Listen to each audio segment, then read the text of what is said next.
stock មានច្រើនហើយអត់ដែលបានធ្វើវីដេអូតាក់ទងជាមួយនឹងកត្រកនេះឲ្យបានច្រើនសោះចឹងហើយហ្នឹងបានមានពេលសម្រាប់ភាពកត្រកហ្នឹងឲ្យស្អាតហើយឆ្លៀតធ្វើវីដេអូជូនបងប្អូនមើលណាសម្រាប់បងប្អូនដែលគាត់ត្រូវការប្រភេទកត្រកអាស័យលក្ខណៈចេះបងប្អូនគឺស្អាតខ្លាំងយើងមាន stock ណាបងប្អូន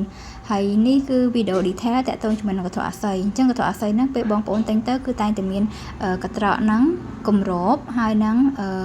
សម្រាប់រូតពីសរសៃនឹងបងប្អូនណាដើម្បីយើងភ្ជាប់បងប្អូនចង់ភ្ជាប់បងប្អូនរូតជាមួយនឹងខ្សែរូតហ្នឹងទៅបើសិនជា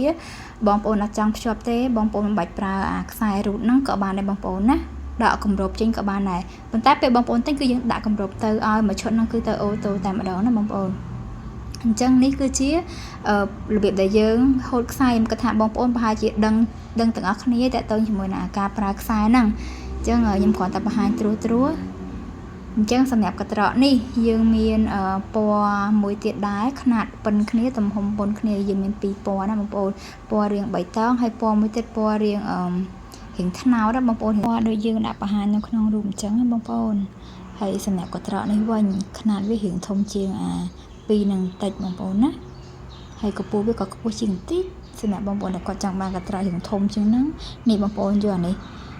រាងស្អាតម្យ៉ាងម្នាក់ដៃវាខុសគ្នាតិចតួចដៃវាប្រភេទខ្សែចេះបងប្អូនហើយ